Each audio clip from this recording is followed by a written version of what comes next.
여러분 안녕하세요. 오늘부터 사관학교 기출문제 수업을 같이 진행을 해보도록 하겠습니다. 사관학교 기출문제 같은 경우는요, 지금 문항수가 전체적으로 40문제로 구성이 되어 있는데요. 그렇다고 해서 문항수보다는, 그러니까, 보통의 문제보다는 문항수가 뭐 좀 적기는 하지만 지문이 훨씬 깁니다. 그래서 여러분들이 어차피 지금 체감 난이도상으로 봤을 때는 어렵다고 느끼실 수밖에 없을 거예요. 그리고 문법 문제, 요 앞에는 이제 경찰대 문제를 해설 강의를 했었는데요. 거기서는 되게 문법 문제가 굉장히 많이 나왔어요. 근데 여러분 같은 경우는 문법보다는 독해 능력이 좀 더 여러분의 그 고득점을 판가름할 수 있는 방법이 아니었나 싶은데요. 문법 문제보다는 쓰기 문제가 많이 나왔고요. 쓰기 문제도 1번, 2번, 3번 보시면 전부 다 지문이 좀 길죠? 그래서 여러분들은 독해 능력을 좀 더 우선시해야 되고 문제 풀이법을 좀 더 강구를 하셔야 될 것 같아요. 이 독해라는 게 처음에 시작부터 끝까지 마지막 문단까지 다 읽고 문제를 풀라 그러면 다 까먹죠. 그쵸? 그러다 보니까 쓰기 문제 같은 경우는 1대1 대응을 해서 이렇게 하나씩 맞춰 나가는 그런 방법을 여러분께 권해드리고 싶고요. 아니면 시간이 계속 흘러가니까 뭐 시간을 만년 주고 풀라 그러면 솔직히 뭐 못 풀게 하겠어요. 그쵸? 그렇지만 우린 주어진 시간 안에, 제약된 시간 안에 풀어야 되니까 일단 이렇게 하나씩 1대1 대응으로 보는 능력을 키우시기 바라고요. 제가 모든 수업마다 강조하는 부분은요. 일단 우리 시험 문제는 쓰기, 어휘, 어법, 그 다음에 문학, 뭐 문학에서도 소설, 비문학, 소설, 뭐 시, 고전 뭐 이렇게 있긴 하지만 문학, 그 다음에 비문학 이렇게 나눴을 때 일단 비문학을 시간을 가장 많이 줘야 되는 파트라고 저는 개인적으로 생각을 합니다. 그래서 가장 많이 비문학에다 시간을 주기 위해서는 문법하고 쓰기하고 어휘, 어법하고 그 다음에 문학에서 시간을 최대한 압축을 해야 돼요. 그러다 보니까 문학, 쓰기, 어휘, 어법, 문법 뭐 이런 부분에서는 풀이법도 다양하게 여러분들이 시도를 해봐야 될 거고요. 그리고 문법 같은 경우는 사전 지식을 많이 쌓음으로써 한 번에 보고 탁탁탁 체크할 수 있게끔 그렇게 나가야지 비문학에 시간을 많이 줄 수 있고요. 그래야 여러분이 고득점을 맞는 길이 되겠습니다. 자, 이제 그러면 잔소리 그만하고 해설 강의로 한번 들어가 보도록 할게요. 우리 1번부터 한번 같이 보도록 하겠습니다. 지금 쓰기 문제가 나왔는데요. 보세요. 보기를 활용해서 청소년의 카페인 과잉 섭취 예방이라는 주제를 글을 쓰려고 한다. 자, 이런 문제의 특징은요. 항상 그 작은 따옴표가 들어있죠. 그래서 청소년의 카페인 과잉 섭취 예방에 지금 작은 따옴표가 들어가 있어요. 자, 이게 그럼 주제라는 소리예요. 이 주제에서 흔들리면 안 되죠. 그렇죠? 지금 여기서는 청소년이라고 얘기를 했는데 뭐 어른들, 성인들 얘기를 한다든지 이렇게 하면 틀린 얘기가 되니까 일단 고개에다가 막 네모 표시를 좀 쳐놓으세요. 그쵸? 청소년의 카페인, 과잉 섭취 예방. 그럼 예방책도 나와야 되겠다라는 거죠. 쓰라고 한다. 자료의 활용 방안으로 적절하지 않은 것은. 자, 이런 문제도 똑같아요. 가나, 다 보고서 문제 풀려면, 아이씨, 가가 뭐였더라? 다가 뭐였더라? 이렇게 되거든요. 그렇게 보시지 말고 선택지 1번부터 한번 같이 볼게요. 가를 활용하여 라고 했으니까 우리 가를 이제 봅시다. 신문보도 자료. 최근 카페인이 함유된 식품들을 무분별하게 섭취하는 청소년들이 늘어나고 있어 이를 경계하는 목소리가 높아지고 있다. 문제는 청소년들이 자신이 자주 섭취하는 식품에 카페인이 얼마나 함유되는지 모르고 있다는 것이다. 밑줄 쳐보세요. 자, 지금 가에서 얘기하는 거는요. 카페인 섭취, 청소년들, 주어는 청소년이죠. 들이 카페인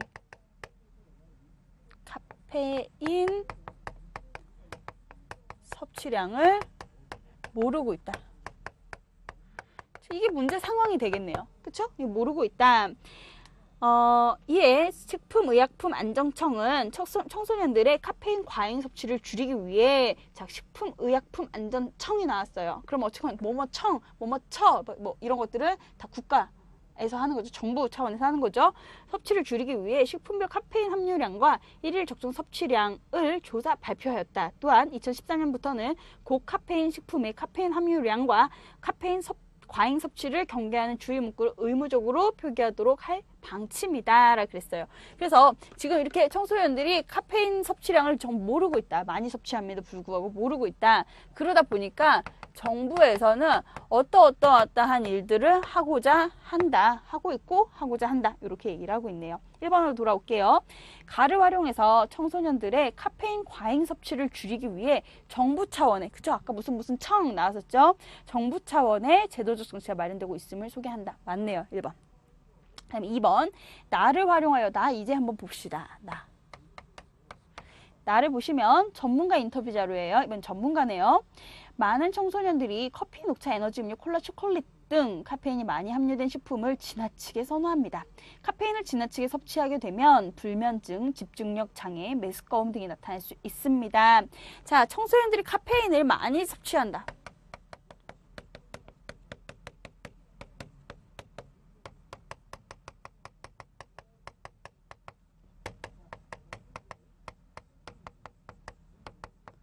자, 요 얘기 하고 있고요. 그 다음에 이놈의 카페인.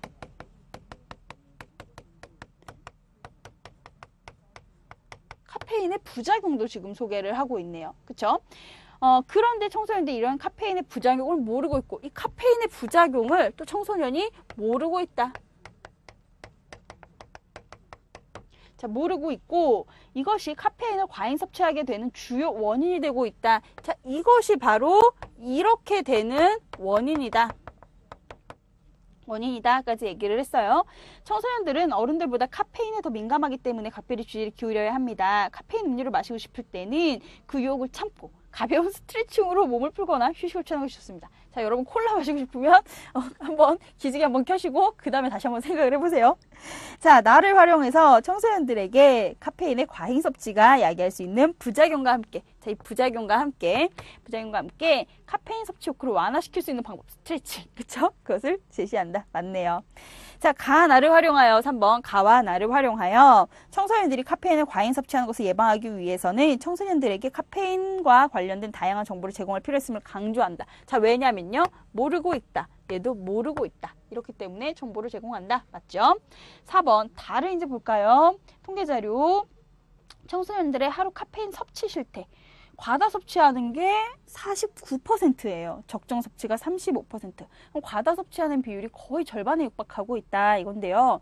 가다를 활용해서 청소년들이 연령과 성별에 따라, 밑줄 쳐보세요. 연령과 성별에 따라 적정량 이하의 카페인을 섭취할 수 있도록 유도하는 캠페인을 실시할 것을 제안한다. 연령, 성별 얘기는 아무 데도 안 나왔어요. 가에서도 그냥 청소년들, 다에서도 그냥 청소년들이라고 했기 때문에 답이 4번이 되겠네요. 자, 그 다음에 넘어가 볼게요. 2번에서 3번 문제. 보기는 공정무역을 소개하는 글을 쓰기 위해 작성한 초고이다. 자, 공정무역에다가 네모 한번 쳐보시고요. 자, 두 개의 물음에 대답을 해보래요. 자, 보기 보시면 가격과 품질뿐 아니라 윤리와 나눔, 환경보호를 추구하는 공정무역. 자, 공정무역이 뭔지 밑줄 한번 쳐볼까요? 가격, 품질, 윤리, 나눔, 환경보호, 이걸 모두 추구하는 게 공정무역이래요.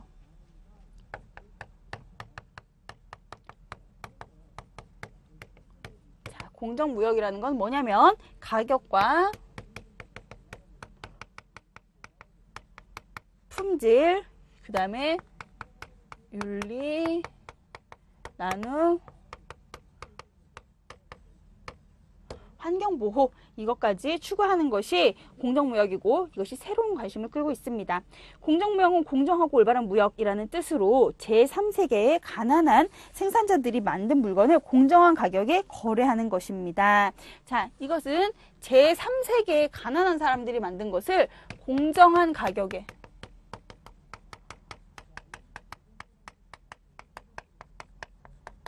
거래하는 것이다 라고 얘기를 했어요.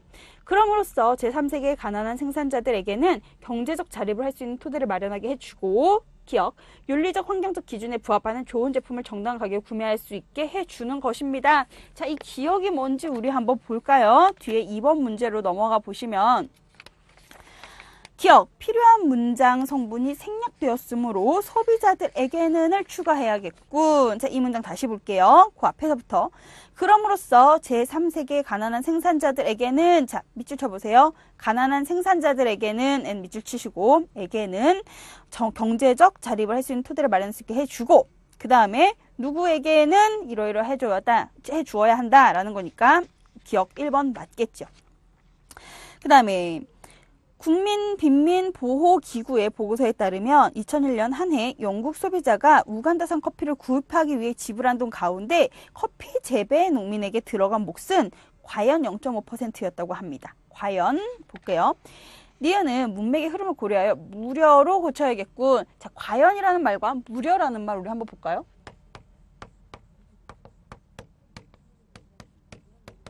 자, 일단 과연 그러할까? 이런 식으로 의문문과 호응을 하는 게 과연이죠. 그렇죠? 그럼 과연 0.5%였다고 합니다. 지금 여기서 이 0.5%는 이렇게 그만큼밖에 안 줬어? 지금 이런 느낌이에요. 그런데 과연 0.5%나 줬을까요? 라고 했으면 모를까? 지금 여기서는 이 과연 일단 틀리긴 틀렸어요.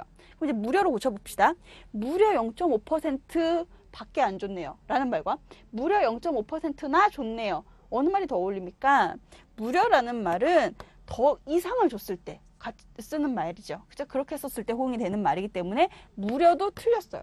뭐 고작 정도가 들어가면 되겠죠. 뭐 고작 0.5%였다고 합니다. 이 정도 하면 되겠죠. 이는 다국적 기업들이 그럼 일단 2번이 정답이네요. 2번 틀렸어요. 나머지 계속 볼게요. 이는 다국적 기업들이 농민들로부터 터무니없는 헐값에 커피콩을 사들이면서 자신들의 이익만을 추구했기 때문입니다. 이러한 불공정한 무역구조는 생산 농민들의 열악한 생활 환경을 더욱 피폐하게 만드는 주요 원인이 되었습니다. 공정무역은 불공정한 무역구조를 개선해 선진국과 후진국이 함께 혜택을 누리자는 취지에서 출발했던 것입니다. 라고 했어요. 디귿 볼게요. 문장의 연결관계를 고려해서 바로 뒤에 문장하고 맞바꾸래요. 그럼 바로 뒤에 문장을 봐야겠네요. 이와 같이 정당한 노동의 대가를 인정해 주지 않는 기존의 불합리한 무역구조로는 세계의 가난을 해결하는 데 한계가 있다는 인식이 확산되면서 공정무역은 시작이 되었습니다. 자, 그러면 그 앞에 문장 다시 볼게요. 이러한 불공정 무역구조는 생산 농민들의 열악한 생산 환경을 더 피폐하게 만드는 주요 원인입니다. 그렇죠? 이와 같은 정당한 노동의 대가를 인정해주지 않는 불합리한 무역 구조가 이러기를 합니다. 그래서 시작이 되었습니다.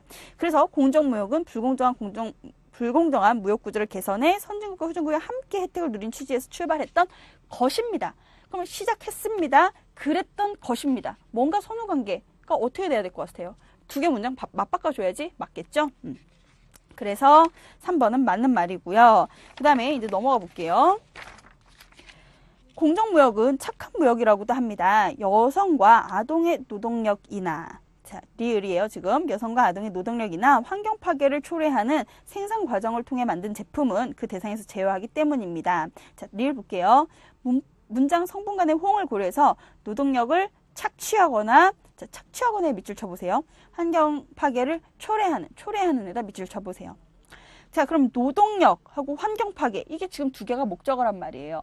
두 개가 목적어인데 이 목적어가 가지고 와야 하는 서술어는 두 개가 다르죠. 이 두 개가 만약 같은 서술어를 가지고 온다면 노동력과 노동력이나 환경 파괴를 이렇게 묶어도 상관이 없지만 노동력이라는 것은 초래하는 게 아니죠. 그렇죠? 여기서는 노동력을 착취한다라는 서술어가 필요하기 때문에 두 목적어를 한 번에 묶어서 갈 수가 없어요. 그렇죠? 그렇기 때문에 서술어를 하나씩 따로따로 배분해 주자. 그래서 4번도 맞는 얘기네요.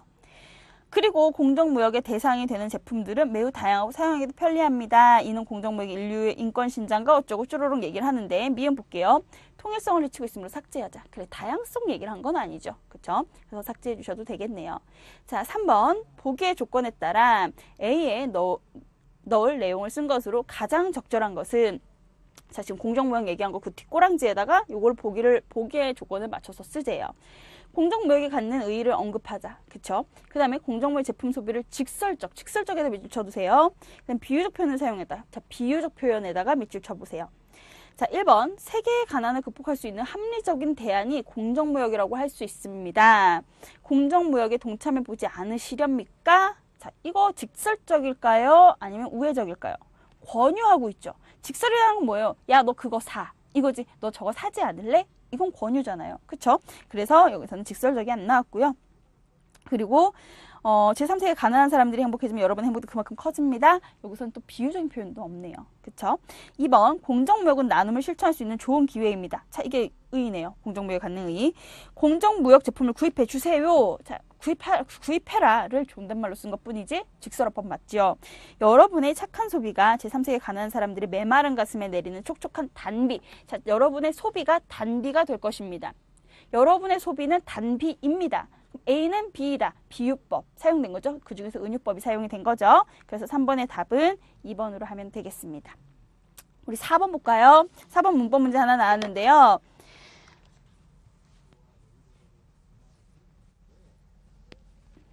보시면 용언의 불규칙 활용에 대해서 탐구한 결과다라고 했어요. 보기 1번을 한번 볼게요. 용언이 활용될 때 어간이나 어미의 기본 형태가 달라지는 경우를 불규칙 활용이라고 한다. 자, 용언의 어간이 무엇인지, 어미가 무엇인지 우리 얘기를 한번 좀 같이 한번 보면서 해볼게요. 이런 활용을 하는 용언을 불규칙 용언이라고 하는데, 불규칙 활용은 크게 다음에 3가지 유형으로 나눌 수 있대요. 어간이 바뀌고, 어미가 바뀌고, 2개 모두 바뀌는 경우. 자, 그러면 이제 기억부터 볼게요. 걸어서 도착한 무지는 안개로 가득 차 있었다. 걸어서의 밑줄이 쳐 있는데요. 자, 걸어서. 자, 이게 지금 밑줄이에요. 그러면 이런 문제를 풀 때는 모두 다 기본형으로 바꿔놓고 푸시는 거예요. 자, 걸어서의 기본형. 걷다죠. 걷다는 동사예요. 동사는 용언이에요. 그러다 보니까 또 뭔 소리 하는 거야 막 싶지만, 자, 동사예요. 용언, 서술어로 사용된다는 소리죠. 그러면 용언의 가장 큰 특징 중에 하나는 활용을 할 수 있다라는 소리거든요. 그러면 이 걷다를 활용을 한번 해볼게요. 활용을 해보면 뭐 걷고, 그쵸? 그리고 걸어서, 지금 저 앞에 있는 대로 뭐 걷다, 걷고, 걸어서, 그 다음에 걸으니 이런 식으로 간단 말이에요. 그러면 이것을 걷다에서 어간은 어디일까요? 이렇게 되는 거죠. 다는 종결어미잖아요. 그래서 이게 어간이고 얘가 어미란 말이에요. 불규칙 용언이 아니고서는 보통의 경우는 어간은 변하지 않습니다. 그쵸? 그리고 어미만 변하게 되는 건데, 뭐 예를 들어볼까요? 불규칙 용언이 아닌 경우 먹다 한번 보세요. 먹고, 먹어서, 먹으니, 먹으니까 뭐 이렇게 가죠. 그러면 얘 같은 경우는 고, 어서, 으니, 먹은 그대로 있는 어간, 어미 이렇게 되는 거예요. 그런데 지금 걸어서 같은 경우는 걷다에서 겉이라는 용어는 바뀌지 않아야 함에도 불구하고 얘가 겉이 리을로 바뀌고 그냥 디귿인 경우도 있고 이렇게 되네요. 그쵸? 그리고 이 걸어서 이걸 한번 그럼 중점적으로 볼까요? 얘는 걷다에다가 아서, 어서 이걸 붙인 거죠. 그래서 얘를 겉아서, 겉어서 이렇게 해야 될 판에 얘를 걸어서가 된 거예요. 그래서 얘는 용언의 어간이 변한 거죠. 어미는 안 변했잖아요. 어서 그대로 있으니까. 그쵸? 자, 그럼 기억 1번 걸어서는 기본형이 겉대임으로 어간이 바뀌었구나. 1번 맞죠? 자, 니은 볼게요.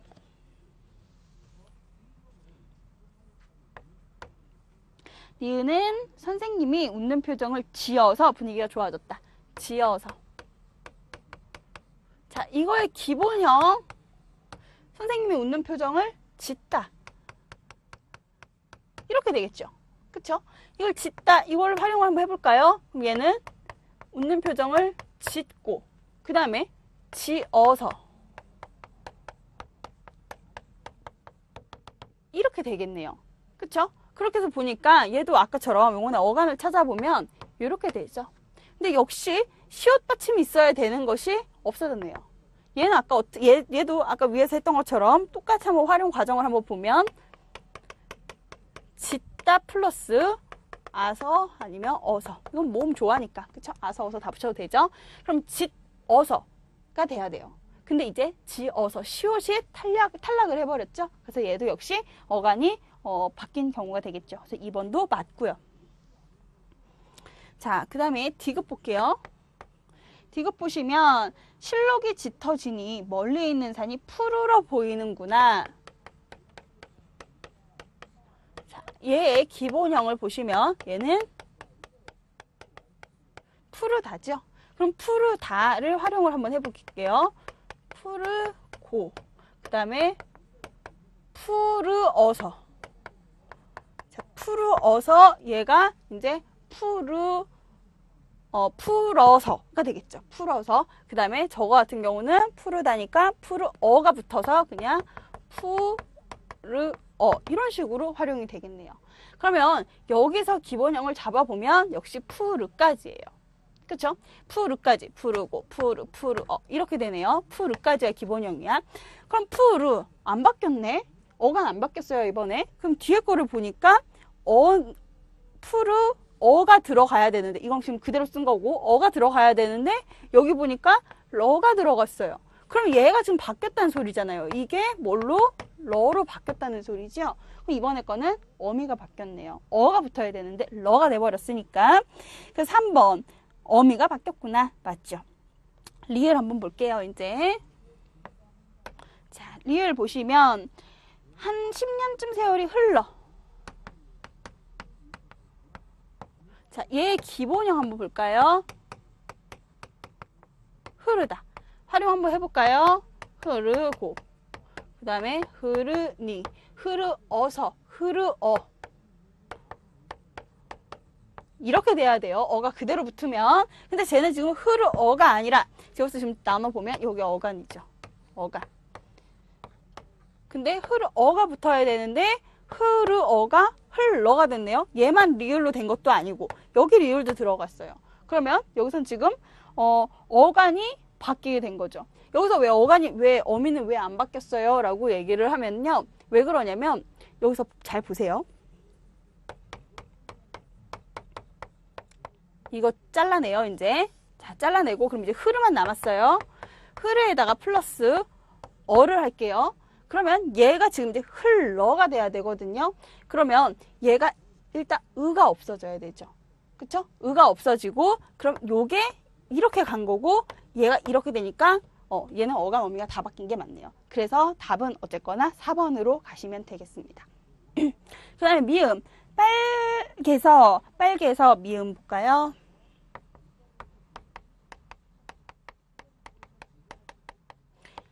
얘의 기본형은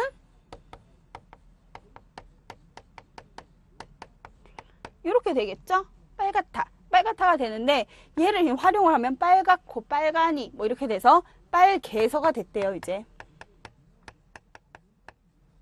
빨가서예요. 얘는 원래 빨가에서 히읗 없어진 거고 여기서 아서가 붙어야 되니까 근데 이 빨가아서가 히읗 없어지면서 히읗이 없어졌다? 어간 이미 변했다. 그 다음에 가하고 아하고 합쳐져서 애가 됐다는 거예요. 가하고 아하고 합쳐져서 애가 된다? 이것도 변했다 소리가 되는 거죠. 그래서 어간 어미가 모두 변한 경우가 되겠네요. 그래서 4번의 답은 4번입니다. 자, 우리 그리고 오늘 문학 하나까지 보도록 합시다. 자, 5번부터 8번까지 문제인데요. 일단 가, 나, 다까지 세 가지가 연결이 되어 있어요. 다 현대시고요. 자, 5번부터 8번까지 문제 중에 가나다 중에 여러분들이 자신 있는 거 먼저 하나 덤비세요. 그 자신 있는 거 하나로 그 한 개로 풀 수 있는 만큼 뽕을 뽑을 때까지 푸세요. 그러면 선택지 지울 수 있는 만큼 지우시면 나머지 거 하나 안 읽고도 문제가 풀리는 경우가 종종 있어요. 그러면 시간을 훨씬 줄일 수 있고 그 시간을 우리 비문학에 투자하자. 지금 이 얘기거든요. 자, 그럼 가나다 중에서 뭐 지금 다 이것들은 기본적인 문제죠. 아주 기초적인 작품들이 나왔는데 여러분은 뭐부터 보실 생각이세요? 뭐부터 보면 편할까요? 어느 게 여러분에게 가장 많이 노출이 됐던 거죠? 우리 그럼 일단 문제 구성부터 한번 볼까요? 5번 같은 경우는 가나다를 다 알아야 되네요. 6번 같은 경우는 가나를 알아야 되네요. 7번 같은 경우는 나만 알면 되네요. 8번은 다만 알면 되네요. 그쵸? 자, 이럴 때는 8번에 보기가 있죠? 지금 여기엔 보기가 들어있잖아요. 이 보기를 가지고 다를 미리 우리가 어느 정도 다에 대한 사전 정보를 주워 갈 수가 있다고요. 그러면 다를 먼저 보세요. 보기를 먼저 보신 다음에 다시를 보세요. 그럼 8번 문제 풀었죠? 그 다음에 5번 가서 지워도 괜찮죠? 그쵸? 그렇기 때문에 여기서는 다를 먼저 보는 게 낫겠네요. 어쩌면 재수 좋으면 가는 안 보고도 풀 수도 있을 수도 있겠네요. 그쵸? 자, 우리 한번 해봅시다. 8번의 보기. 관련서라 구토지설에서 토끼는 거북이의 유혹에 이끌려 용궁에 간 후 간을 빼앗길 위기에 처하지만 기지를 발휘하여 용궁의 권력으로부터 간을 지켜냈다. 그리스 신화에서 프로메테우스는 인간에게 불을 훔쳐다 주어 인류의 문명 발달에 크게 기여했지만 그로 인하여 제우스의 노여움을 사 코카소스 산중의 바위에 묶여 독수리에게 간을 쪼이는 고통을 받았다. 자, 윤동주의 시 간에서 나타난 시인의 내면의식. 자, 윤동주는 일제의 핍박을 받고 있는 암울한 식민지 현실에 적극적으로 대응하지 못하는 자신을 늘 부끄러워했다. 밑줄. 자, 윤동주의 작품은 그래서 부끄러움의 미학 이렇게 얘기를 하거든요. 부끄러워했다. 그는 그의 부끄러움은 식민지 지식인의 양심을 지키려고 애쓰는 정신적 자아와 무기력하게 현실을 안주하는 육체적 자아의 갈등. 자, 거기다가 뭐 자아 분열, 자아 갈등 이렇게 써두시고요. 그가 독립운동의 혐의로 검거된 후 1945년 후쿠오카 형무소에서 옥사한 사실은 내적 성찰 밑줄 통해 무기력한 자아를 서서히 소멸시켜 나간 그의 양심이 독립을 위한 자기희생이라는 실천적 행동으로 발현되었음을 보여주는 것으로 볼 수 있다. 간은 이러한 그의 내면의식의 변화를 엿볼 수 있는 작품. 자, 그럼 윤동주의 내면의식은 어떠냐면 부끄러움이라는 그 전제 조건으로 현실적인 자아와 이상적인 자아가 갈등을 하고 있었다. 그래서 이상적인 자아를 실현해내기 위해서 현실적인 자아를 소멸시켜가는 과정이었다. 이렇게 정리할 수 있겠네요. 자, 이걸 가지고 우리 한번 달을 먼저 한번 봅시다. 윤동주의 간. 바닷가 햇빛 마른 바위 위에 습한 간을 펴서 말리 우자 청유형으로 가고 있어요. 바닷가 햇빛 마른 바위 위에서 습한 간을 말리재요. 이거 그냥 두고 습한 간 이거를 말리다 말리자라고 했어요. 그러면 지금 우리가 박스를 본 바에 의하면 윤동주는 마이너스 상태, 그러니까 부정적인 상태에서부터 플러스 상태, 긍정적인 상태로 내면적 변화를 유도해놨던 사람이라고 박스에서 줬어요. 자, 여러분들이 개인적인 견해를 달리해서 윤동주 창시개명 했었는데 막 이런 소리 하신다 하더라도 그쵸? 그렇다 하더라도 우리는 지금 보기를 주고 그 보기를 읽고서 감상을 하라고 했으니까 보기대로 해야 돼요. 그쵸? 보면 이 습한 간 마이너스를 플러스로 만들었다라고 보기 때문에 우리가 알 수 있는 거죠. 윤동주는 내면세계, 그래서 마이너스를 플러스로 만들고자 했다라고 했었으니까 습한 간을 말리는 행위는 마이너스를 플러스로 만들어가는 상황이고요. 코카소스 산중에서 도망해온 토끼처럼 들러리를 빙빙 돌며 간을 지키자. 그리고 이 간, 이거를 말린 다음에 얘는 뭐 해야 되냐면 지키자예요. 그럼 무엇을 지켜야 된다? 아까 보기에서 보여줬던 바에 의하면 양심을 지켜야 된다. 이런 얘기를 했었거든요. 이걸 지키자. 내가 오래 기르는 여인 독수리야. 자, 나가 등장을 했어요. 화자가 겉으로 등장을 했고 여인 독수리야. 와서 뜯어먹어라. 시름 없이. 자, 지금 여기서는 여인 독수리를 얘기를 하는데 독수리더러 이 간을 지금 와서 이거 지켜야 하는 이것을 와서 뜯어먹어라 라고 했어요. 그래서 양심을 지키고자 했었는데 이 여인 독수리, 살찐 독수리도 아니고 여인 독수리예요. 얘더러 뜯어먹어라 라고 했어요. 너는 살찌고 나는 야위어야지. 그러나 라고 했어요. 너는 살이 찌고 너는 지금 말랐으니까 너는 살이 찌고 그리고 나는 야위어야겠다. 자신이 반성해서 그렇게 오는 거겠죠. 난 지금까지 욕된 자아, 현실적인 자아를 추구하고 살았어. 하지만 이제는 그러지 않을 것이야. 그러니까 나는 야위고 너는 살쪄야지. 요 얘기고. 그러나 거북이야. 다시는 용궁의 유혹에 안 떨어진다. 그러면 그전에 용궁의 유혹에 떨어졌다는 소리죠. 그러니까 윤동주의 삶이 일제강점기인데요. 현실적인 자아가 있고 이상적 자아가 있죠. 이 얘기는 뭐냐면 현실적 자아는 지금 나라 꼴이 이 지경이 됐음에도 불구하고 일본 동경 유학까지 간 지식인이라는 나는 신화 몇 줄 쓰고 있을 정도의 것밖에 하지 못한다. 부끄럽다라고 느끼는 게 현실적 자아예요. 이상적 자아는 나라 꼴이 이렇게 됐으면 지식인으로서 내가 나라를 위해 무언가 해야 하는데 자, 무언가 하는 자아예요. 이러고 싶은데 이렇게 되는 거예요. 그러다 보니까 윤동주의 생각에선 이게 마이너스고 이게 플러스가 되는 거예요. 그래서 이 말들을 다른 말로 엮어보면 뭐 참고세 막 이런저런 말도 많잖아요. 얘가 뭐 욕된 자라고 하면 되겠죠. 그쵸? 얘는 이상적 자아고 그다음 뭐 현실적 자아고 또 뭐가 있을까요? 얘는 반성적 자아가 되겠죠. 반성을 해야 하는 간섭적 자아가 될 수도 있고요. 그리고 다른 말들이 생각이 안 나죠? 아무튼 이쪽은 플러스로, 마이너스로 이런 식으로 내려가도 되겠습니다. 그래서 자기는 이제 이상적 자아로 여기서부터 이렇게 변해가겠다. 변화해 나가겠다고 했기 때문에 마이너스에서부터 플러스로 가기 위해서 여인 독수리더러 자기를 와서 뜯어먹어라. 간을 뜯어먹어라. 그리고 난 다시는 이쪽으로 돌아가지 않는다. 용궁의 유혹에 빠지지 않는다. 라는 자신의 의지. 그냥 프로메테우스, 불쌍한 프로메테우스, 불도적한 죄로 목에 맷돌을 내고 끝없이 친절하는 프로메테우스. 프로메테우스는 인간에게는 굉장히 유용한 불을 갖다 줬지만 그것 때문에 자기는 고통을 당해요. 그래서 윤동주는 그래 내가 고통을 당하더라도 난 이상적인 자아로 살 것이야. 요 얘기를 하고 있는 부분이죠. 자, 그래서 8번 문제 보시면 습한가는 식민지 현실에 적극적으로 대항하지 못한 삶에서 양심의 가책을 느끼고 있는 시인의 부끄러움이 내재되어 있어요. 그래서 얘는 마이너스죠. 그래서 플러스로 가야 하는 거죠. 그 다음에 2번 코카소스 산중은 토끼에게 실현의 공간이라는 점에서 일제히 핍박을 받고 있는 암울한 시대 현실을 상징한다. 자, 토끼에게 실현의 공간이다. 코카소스 산중이라는 곳은 어떤 공간으로 지금 나왔었어요?